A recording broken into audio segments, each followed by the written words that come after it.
내 손에 빠지지 않기를 이라는 말씀을 함께 은혜를 나누고자 합니다. 우리가 읽은 성경은요, 사무엘서입니다. 사무엘 상하 중에서도 오늘 사무엘하 24장, 사무엘서를 마무리하는 맨 마지막 장이라고 말씀을 드릴 수 있어요. 그런데 우리가 이렇게 드라마나 영화를 보면 보통은 어떤 결말을 맺죠? 해피엔딩으로 끝나잖아요. 그런데 오늘 사무엘하의 마지막 24장은 그런 이야기가 아닙니다. 어떤 이야기로 끝나냐? 다윗이 또 하나의 범죄를 저지른 이야기로 끝나는 거예요. 참 찜찜하잖아요, 그렇죠? 환난과 역경이 다 있는데 마지막에는 다 승리했다 이렇게 해야지 기승전결 드라마틱하고 그럴 텐데, 사무엘서를 마무리하는 사무엘하의 24장의 마지막 얘기는 다윗이 범죄한 이야기로 끝난다는 사실이에요. 여러분, 이 사무엘 상하와 그 다음에 역대 상하는 중복되는 게 굉장히 많습니다. 왜냐하면 사무엘 상하와 역대 상하는 이스라엘의 왕들의 이야기거든요. 그러니까 사무엘 상하에도 역대 상하에도 다윗도 나오고 솔로몬도 나온단 말이에요. 그런데 차이가 있습니다. 무슨 차이가 있느냐? 사무엘 상하는요, 조선왕조 500년 실록처럼 여러분 왕이 했던 모든 기록들을 다 적어놨어요. 그래서 사무엘 상하는 이 조선왕조 실록처럼 왕들의 업적도 기록했지만 연산군이나 광해군처럼 여러분 왕의 실수도 적어놓은 거예요. 그러니까 사무엘 상하는 어디서 기록되었을까? 유추할 수 있죠? 당연히 왕실에서 기록한 것이다 라고 추측할 수가 있어요. 신학교가 아니니까 이런 거 몰라도 됩니다. 그런데 알면 성경이 더 보이는 거죠. 그렇구나. 여러분, 우리나라도 목숨 걸고 왕의 업적들을 기록했잖아요. 그래가지고 연산군이 여러분 조선왕조 실록을 태워버리려고 했어요. 자기의 더러운 업적을 후세에 남기기 싫어가지고 실록을 다 태워버리려고 했다니까, 이 미친 왕이. 여기도 마찬가지입니다. 목숨 걸고 여러분 왕실의 사가들이 여러분 이 왕들의 업적도 기록했지만 그들의 잘못과 실수, 반면에 학사 에스라가 쓴 역대상하는요, 다윗의 범죄가 기록되어 있지 않아요. 실수가 기록되어 있지 않습니다. 그냥 다윗의 신앙적인 모습만 갖다 기록해 놨지 다윗의 범죄나 실수를 기록하지 않았어요. 그래서 사무엘 하에는 다윗이 저지른 죄, 첫 번째 죄가 뭐예요? 우리아의 아내 밧세바를 여러분 탐했잖아요. 우리아를 전장으로 보내가지고 죽게 만드는 이야기, 이것도 사무엘 상하에 기록되어 있어요. 그리고 오늘 또 다른 범죄, 이게 기록되어져 있는 거예요. 관심을 가지시네, 그죠? 그러니까 여러분, 이 성경을 역사적으로 또 문자적으로 이렇게 다 배워가면 성경이 너무 재밌어요. 그럼 도대체 뭘 범죄했길래 사무엘 상하를 아름답게 마무리하기는커녕 이렇게 죄를 저지른 이야기로 마무리를 했을까? 오늘 저는 여러분들과 함께 다윗이 저지른 또 다른 범죄를 한번 같이 살펴보면서 이 본문에 담긴 은혜를 한번 같이 알아보려고 합니다. 자, 다윗이 범한 또 다른 범죄가 무엇이냐? 그게 바로 인구조사였어요. 인구조사? 인구조사가 왜 범죄야? 여러분, 인구조사가 죄를 저지른 겁니까? 얼핏 들으면요, 이게 상식에 벗어난 것 같아요. 아니, 인구조사가 왜 범죄야? 얼핏 들으면 인구조사는 지극히 당연한 거 아닙니까? 자, 우리나라 인구조사 해요, 안 해요? 몇 년에 한 번씩? 5년에 한 번씩. 미국은 몇 년에 한 번씩? 10년에 한 번씩 합니다. 아니, 다른 나라들도 다 하는데 지극히 당연하고 평범한 것인데 하나님은 이것을 범죄로 여긴 거예요. 당시 다른 나라의 왕들도 인구조사를 했습니다. 다윗만 한 게 아니에요. 세상의 왕들이 다 인구조사를 했습니다. 그런데 다윗의 나라 이스라엘은 어떤 나라입니까? 지금 가장 막강한 이 국력을 자랑하고 있고요.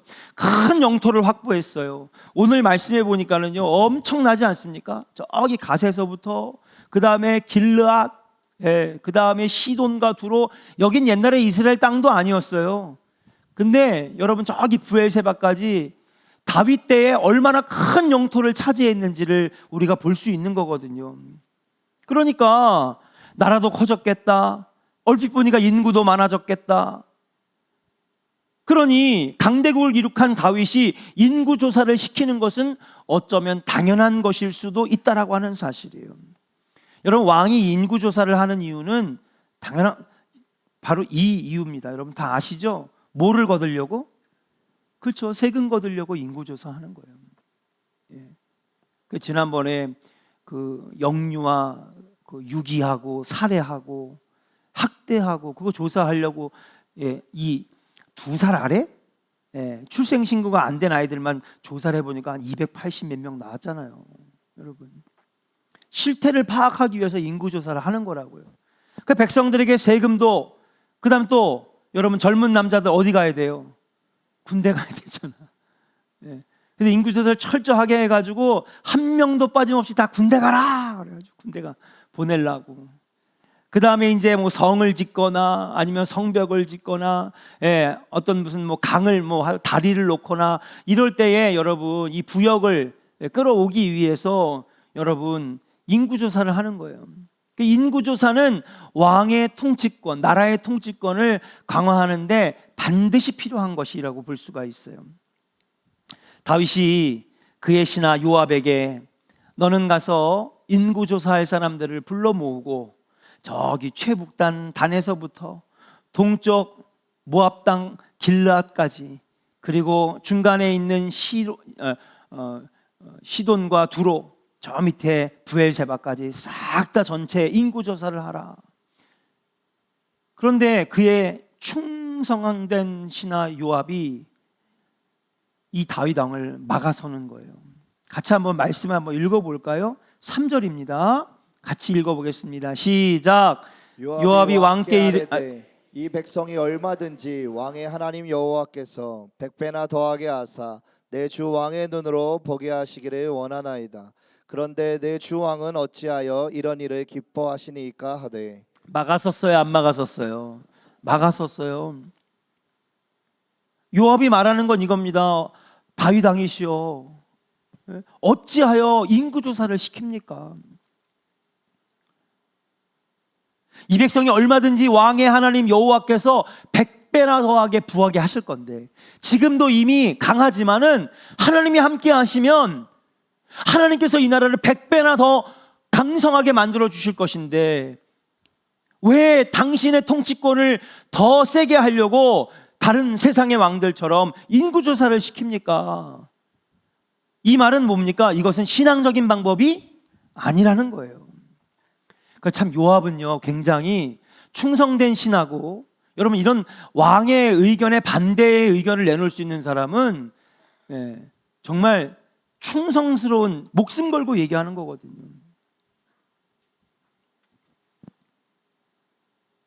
그런데 4절에 보니까 왕의 명령이 요압과 군대 사령관들을 재촉했다는 거예요. 받아들인 겁니까? 안 받아들인 겁니까? 안 받아들였다는 거예요.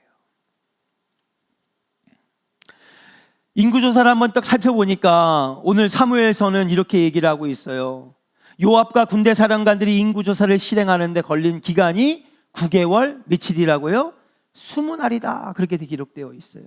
9개월 20일, 거의 10개월 동안 인구조사를 한 겁니다. 이는 다윗이 얼마나 넓은 영토를 다스렸는지를 보여주는 겁니다. 인구조사 결과 여호수아 때에 여러분 60만 명의 칼과 창을 들고 싸울 수 있는 사람들이 60만 명이었는데 지금 보니까 다윗 때에 85만 명으로 늘어났다는 거예요. 그 다음에 유다 지파의 경우는 여러분 몇만으로 늘어났어요? 50만 명으로 늘어났대요. 자, 여기 이스라엘은 지파가 몇 개예요? 12지파죠. 처음에 가나안 땅으로 들어갈 때는요, 거의 모든 지파의 인구가, 그러니까 이때는 남자만 인구 조사를 했기 때문에, 그것도 젊은 남자만 인구 조사를 했기 때문에 전쟁에 나갈 수 있는 사람들만 여러분 파악을 하는 거예요. 그런데 여러분 다윗 때에 와가지고 한 400년 정도 흘렀을까? 한 300년 정도 흘렀을까? 13명의 사사들이 지나가고 사무엘이 죽고 그 다음에 사울이 죽고 다윗 때에 이르러서 여러분 유다 지파는요 85만 명 중에 50만 명이 장정들이 생겼다는 거예요. 그러니까 여러분 왜 유다 지파만 이렇게 유독 많이 늘어났을까? 이유가 뭔지 아세요? 그래요, 여러분. 유다 지파가 항상 하나님이 하는 모든 일에 앞장서는 지파였기 때문에 그래요. 그러니까 하나님 복을 주신 거죠. 당시의 인구수, 건장한 남자는요, 여러분 엄청난 능력이고 재산이고 힘입니다. 그러니까 유다 지파가 50만 명 늘어났다. 여러분 어마어마한 복을 받았다는 것이고요. 그만큼 이스라엘은 하나님의 은혜로 번성했다는 것입니다. 땅이 여러분 여호수아가 들어갔을 때 가나안 땅보다 2배는 넓어졌습니다. 그러나 다윗은 하나님의 은혜로 베풀어 주신 나라의 강성함과 큰 영토를 믿음으로 안심시키기보다는 세상 나라의 왕들처럼 자신의 정치력으로 통치력으로 왕권과 이스라엘을 더 휘어잡으려고, 국력을 더 키우려고, 자기의 통치권을 더 강화하려고 인구조사를 시켰다는 데에 문제가 생겼다는 거예요. 다윗이 이스라엘의 인구조사를 실행한 것은 하나님 앞에 범죄였다라고 말씀드릴 수 있어요. 왜 그럴까요? 그 목적과 동기가 불순했기 때문에. 왜 불순했습니까? 그 나라는 누가 통치하시는 거예요? 하나님 통치하시는 나라인 거예요. 사랑하는 여러분, 이 교회도 하나님이 통치하시고, 여러분의 가정도 하나님이 통치하시고, 여러분의 인생도 하나님이 주관하시는 줄로 믿습니다. 오늘 이 말씀을 통하여 우리는 깨닫는 게 있어야 되는 거예요. 우리 삶 가운데 하나님 나라가 임해야 되는 것입니다. 하나님의 통치가 내려와야 되는 것입니다. 다윗이 잘나서 하나님께서 이 나라를 복 주신 게 아니에요. 싸움을 잘해서, 다윗이 똑똑해서 아닙니다. 다윗과 이스라엘이 복을 받을 수 있었던 이유, 특별히 유다 지파가 50만 명까지 늘어날 수 있는 그런 복을 받은 이유는 뭐냐 하면, 어마어마한 땅을 영토로 받은 이유는 뭐냐 하면 하나님을 신뢰했기 때문에. 이 나라는 하나님이 통치하시는 나라입니다.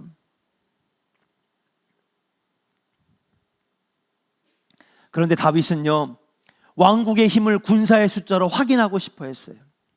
국민의 숫자와 땅의 크기로 다른 나라에게 과시하고 싶었어요. 봐라, 까불지 마. 이스라엘이 지금 어떤 나라인지 알아? 니네들이 함부로 쳐들어올 수 없는 나라야. 이랬던 나라들이 다 있어요. 여러분, 어떤 나라입니까? 구약 성경에 흐르는 나라들. 아수르가 그랬고, 바벨론이 그랬고, 페르시아가 그랬고, 알렉산더의 헬라가 그랬고, 로마가 그랬고, 다 어떻게 됐어요? 역사 속에서 사라졌어요. 하나님의 통치권을 인정하는 것이 아니라 자신의 힘과 권력을 자랑하던 나라들은 한때는 왕성하게 부흥했을지 모르겠지만 시간이 지나자 역사에서 자취를 감추는 똑같은 결말들을 맞이했다는 사실이에요. 근데 이스라엘은 어떤 나라입니까? 하나님께서 광야에서 인도하셨고 하나님께서 전쟁에서 이기게 하셔서 지금의 나라를 만드신 건데, 오직 다윗의 승리와 나라의 번영은 하나님이 하신 일인데, 여러분, 인구조사를 시켰다? 이 나라는 내가 통치하는 나라니까 내가 인구조사를 잘 해가지고 내 통치권을 키워야 되겠다, 하나님이 하셨다라고 하는 것을 저버리는 행동이 바로 인구조사였다는 거예요. 얼핏 들으면 인구조사는 범죄 같지도 않아요.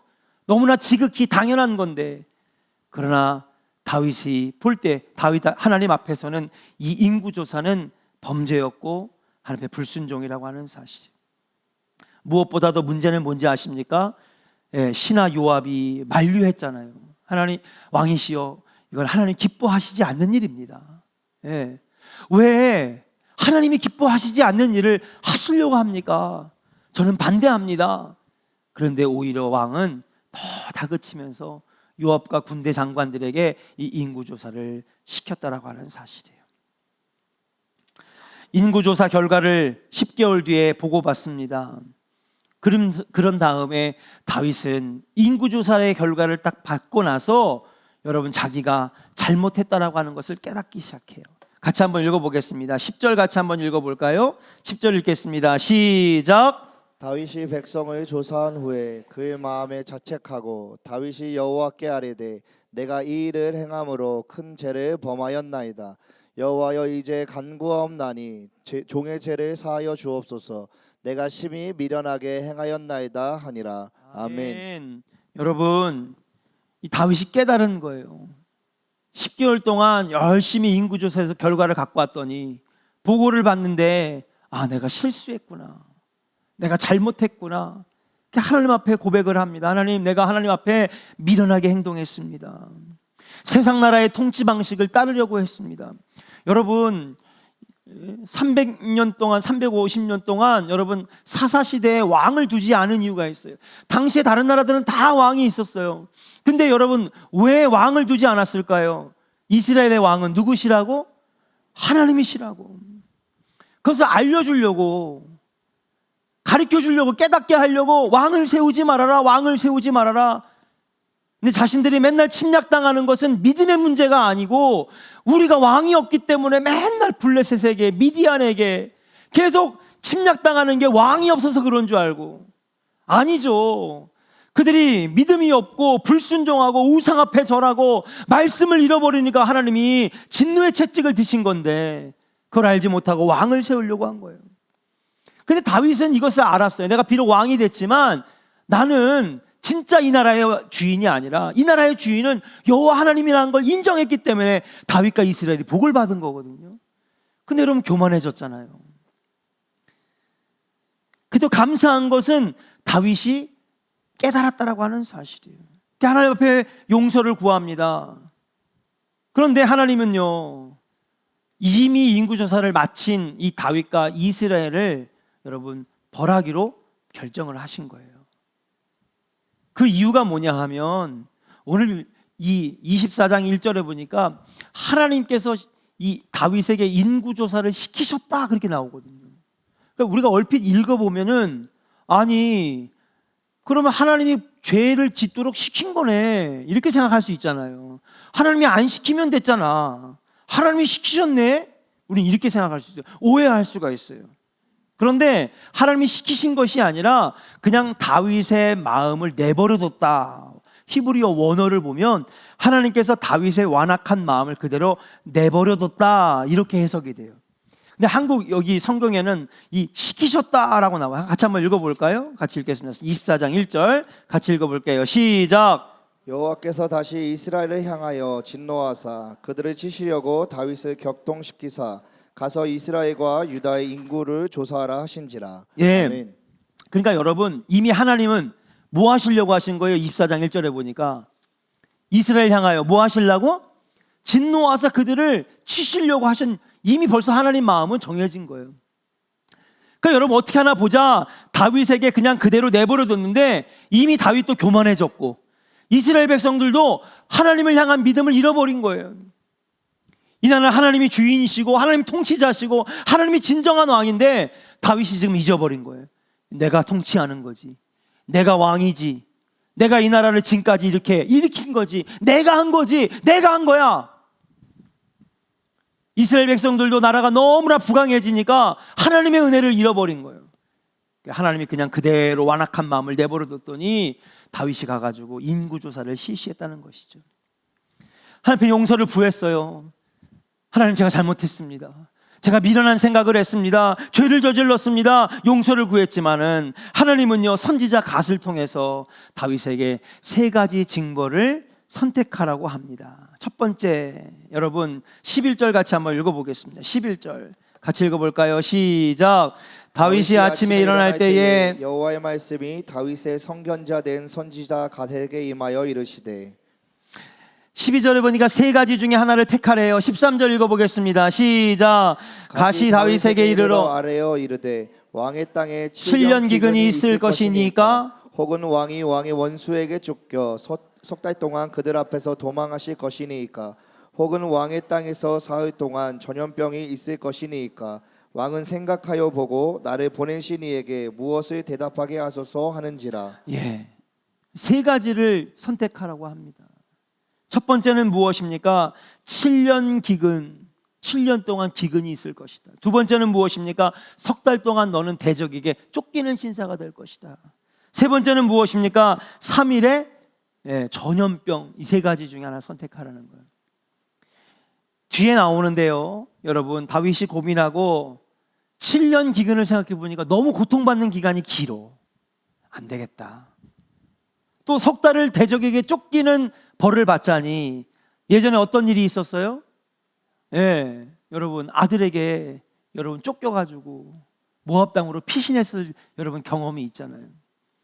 보니까 강력하긴 하지만 3일 전염병을 받는 것을 여러분 다윗이 선택을 해요.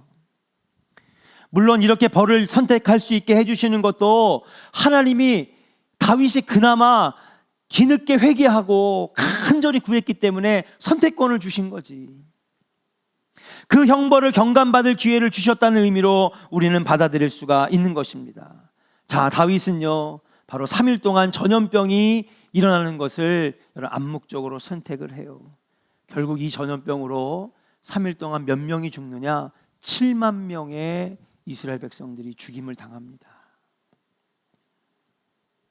우리 그렇게 생각할 수가 있어요.